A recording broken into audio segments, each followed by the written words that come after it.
Tudo bom, meus queridos? Então vamos dar continuidade para o nosso controle de acesso ao meio, também conhecido como MAC. Lembrando que ele trabalha ali dentro da camada de enlace, né? Então ele é como se fosse uma subcamada. Ele faz a ligação do enlace com a camada acima do nosso modelo OSI, que é a camada de rede. Então quando a gente fala em MAC, muitas pessoas lembram do nosso endereço MAC. Sim, o endereço MAC é de cada dispositivo, que a gente vai ter aqui o controle de cada dispositivo ao meio, ou seja, a rede a qual está sendo utilizada. Então a gente utiliza mais nesse caso para essas opções de controle de acesso ao meio, como já conversamos a primeira, que foi a Aloha, depois slot da Aloha, onde criamos slots, e agora a gente parte para o CSMA.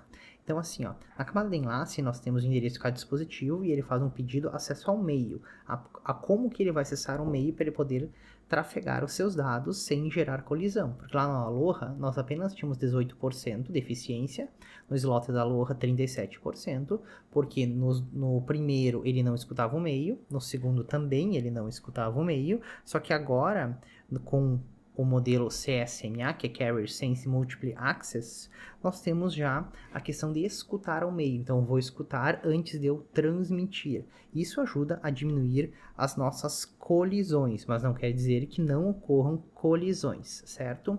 Como eu estava falando, na camada de enlace nós temos o nosso endereço MAC. Quando eu passo para a camada de rede, esse nosso endereço MAC, ao qual está atribuído a cada placa de rede nossa, ele é transformado em um endereço IP. Então, eu tenho um endereço MAC que é atribuído a um endereço IP, para então efetuar a nossa comunicação. Então, vamos lá, pessoal, ao nosso CSMA. Então, os protocolos ditos como Carrier Sense ou CSMA são aqueles em que as estações elas procuram detectar uma portadora de sinal e agir de acordo com o estado do meio, ou seja, elas vão escutar o meio está livre e tu transmite. No CSMA, a estação ouve o meio antes de transmitir para saber se alguma transmissão está em curso. Se não existe nenhuma transmissão em curso, então ela vai iniciar a transmissão. Mas se duas enviarem ao mesmo tempo, óbvio, a gente pode ter a nossa colisão. Então, se ninguém controla o meio, a estação a qual transmite, né? Ela, na verdade, então transmite não.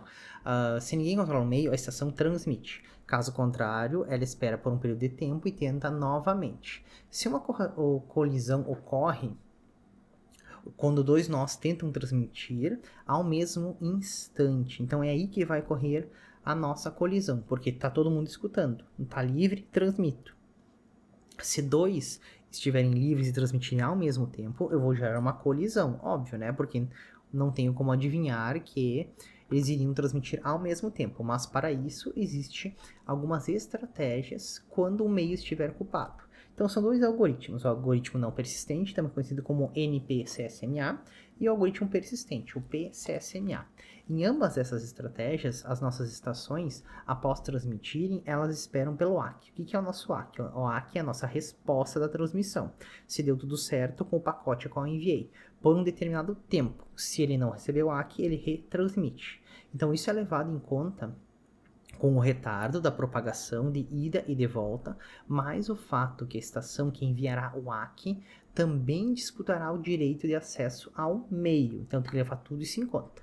Então vamos agora para o nosso algoritmo NP CSMA, né, que é o nosso algoritmo não persistente, e depois para o persistente. Como que funciona o algoritmo? Funciona da seguinte forma. Se o meio estiver livre, tu vai transmitir. Caso contrário, tu vai para o passo 2. Então, se o meio estiver ocupado, tu espera por um período de tempo aleatório e repete o passo 1, que é, se o meio estiver livre, transmite. Simples assim, né? Bem simples. Então, vamos lá para uma imagem para vocês entenderem melhor. Então, aqui, ó, nós temos dois hosts, dois querendo transmitir, o A e o B, ou dois computadores, como vocês queiram. A gente trata com o nome host, que é o nome que é utilizado. O canal está ocupado. Então ele espera, desocupou o canal, o A transmitiu, o B transmitiu, ok? Que a gente vai olhar aqui embaixo. Então A e B. Ó, T1 transmite. Então o T1, o terminal 1, está transmitindo. O terminal 2 e o terminal 3 simplesmente vão verificar que o canal está ocupado, que é o nosso A e nosso B, que é o terminal 2 e 3. Está ocupado o canal? Tá. Então ele vai esperar por um tempo. Está liberado o canal? T2 foi lá e transmitiu. o T3 verificou que o nosso canal estava ocupado, espera por um tempo, vai lá e transmite novamente. Então, aqui a gente tem a transmissão de A, que é o T2, e aqui a transmissão de B, que é o nosso T3. Só que dentro disso a gente tem todo esse desperdício de tempo. Porque pense só, nesse caso nós temos um terminal transmitindo e 2 esperando. Mas se vocês tiverem 10, 30, 20, então esse tempo de propagação pode ser muito grande. Ok? Então, o uso aleatório dessa espera reduz a probabilidade de colisão. O problema do uso do tempo aleatório é que as estações com dados para transmitir podem ficar esperando mesmo se o meio ficar livre, com o tempo de uma transmissão, que é o nosso desperdício de tempo, que é nesse caso aqui, ó. Então, aqui eu tinha um tempo aleatório x, aqui um tempo aleatório x mais alguma coisa, ok?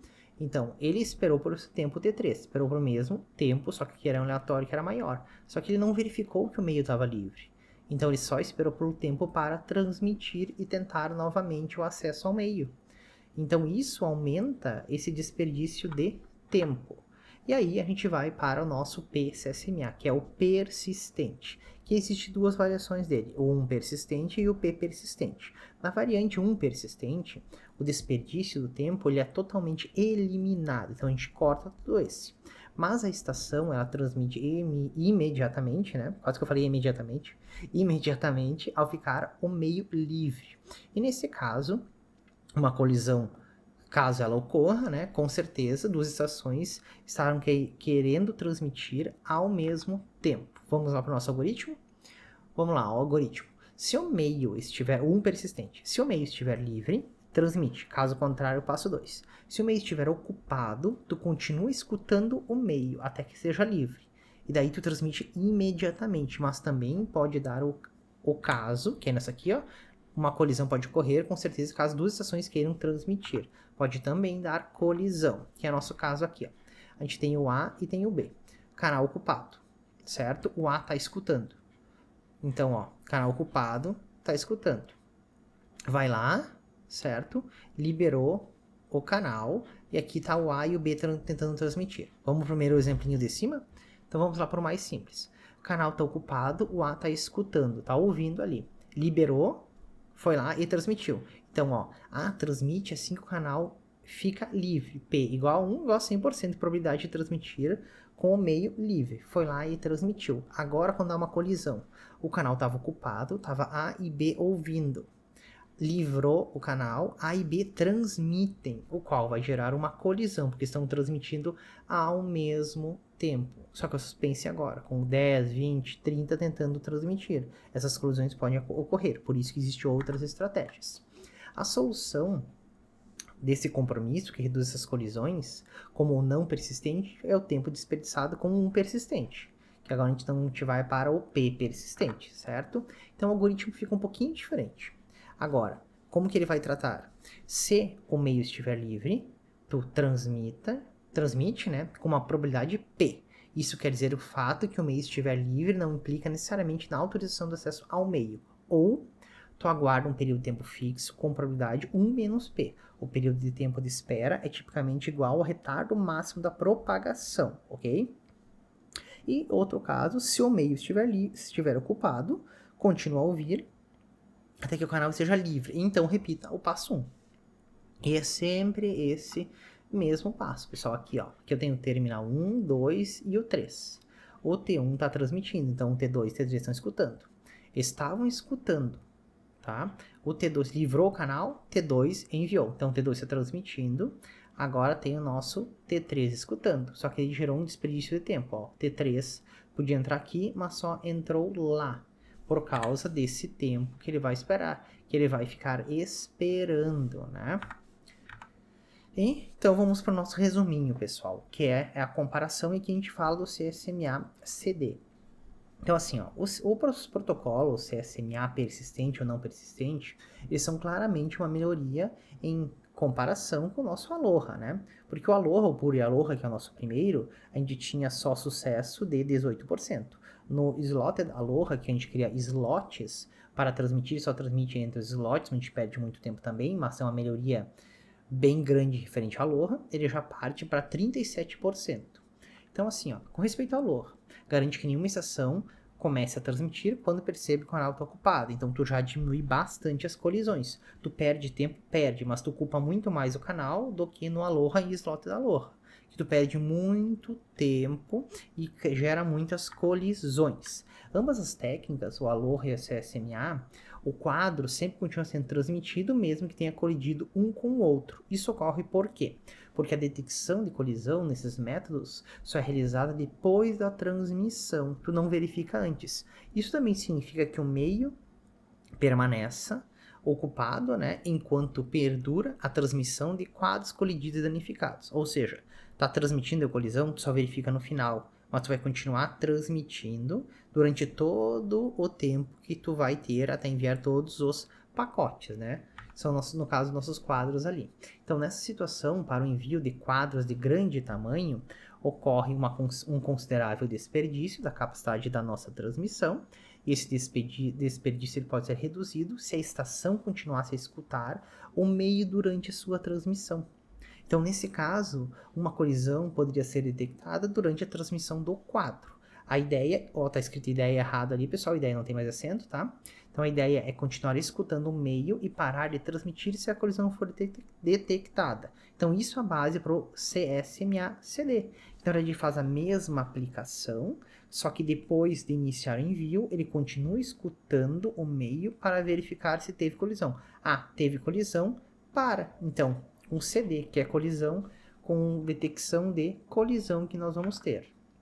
E aí, pessoal, a gente fecha essa parte do nosso controle de acesso ao meio. Lembrando, o controle de acesso ao meio, ele se encontra dentro do enlace. Nos vídeos anteriores, a gente viu lá o primeiro, que é a parte básicazinha do que é o controle de acesso ao meio e quais formas nós podemos utilizar para contenção, que são o nosso Aloha, o slot da Aloha, os dois primeiros, né? Depois o nosso CSMA e, por fim, o CSMA-CD, que só é uma evolução com detecção de colisão. E com isso a gente fecha o acesso ao meio e vamos dar prosseguimento para nossas próximas camadas e próximas partes que nós temos. Então, se tu ainda não curtiu esse vídeo, aproveita aí embaixo e dá um curtir. Não se inscreveu no canal? Se inscreve e ativa as notificações. Porque o mais importante de tudo é que depois que você aprende, tudo fica mais fácil. Abração, até o próximo vídeo, pessoal.